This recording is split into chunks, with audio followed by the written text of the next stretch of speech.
Say Norway and people immediately think of mountains and fjords. But what interests me most is the history and variety of the foods that were created as a result of living here. So most Norwegian dishes have a historical reason for being.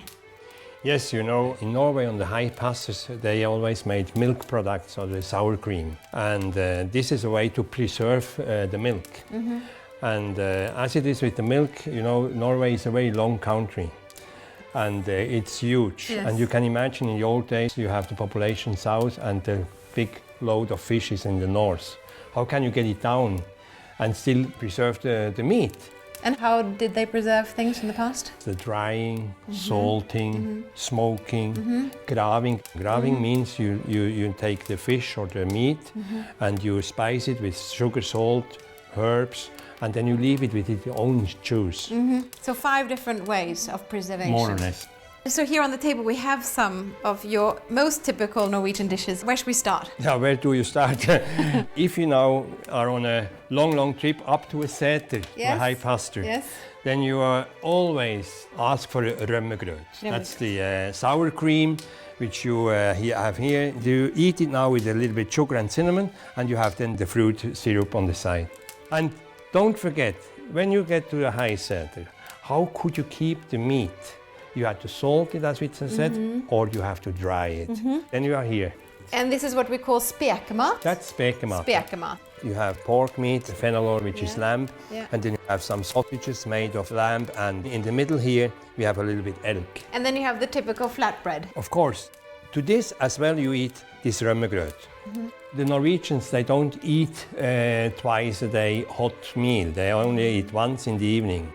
During the day they had smørbrød or matpakke, and this is the type smørbrød.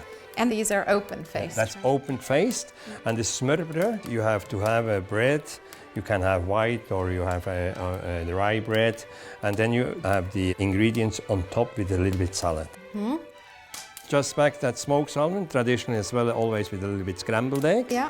And then it's shrimps with mayonnaise. So that's the easy way of eating the delicious Norwegian shrimp. And that's a traditional way. So you can see that all over the coastline in Norway. You see that's like snacks. You eat shrimps, fresh shrimps from the sea. And it's a little bit more difficult to eat, but you have to learn it. You take the shrimps like that. Take the head off, and of course you have then to get the goodies out here. The brain. Yeah, the brain. And then it's the roe. You just suck it up. Yeah. And then it's to peel them.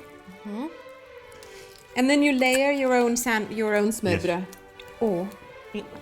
Or you just eat them, right? You lay them like that. Yeah. With a bit of mayonnaise. Yeah.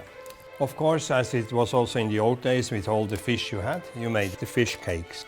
Fish cakes made of white fish is the best, and root vegetables. It's only celery and carrots, and a little bit lemon on it and salt. And boiled potatoes, of course. Boiled potatoes. And then you have the opposite, that's then the meatballs. Kjøttkaker. Kjøttkaker is a very old tradition. You eat the kjøttkaker in Norway during the summer with what we call a cabbage stew, and during the winter with a pea stew. Our meatballs are made with a blend of beef and elk, and then you have a little bit of pork fat that it gets juicy meatballs. And that's the Eplekake, made with puff pastry dough and then a lot of real cream. So you compensate. You don't have a lot of the dough, which is great. You have more apple, but then you put the calories in the real cream. Yes, it has to be like that. Yeah. Norway is filled with tasty delights. We look forward to sharing with you her many food secrets.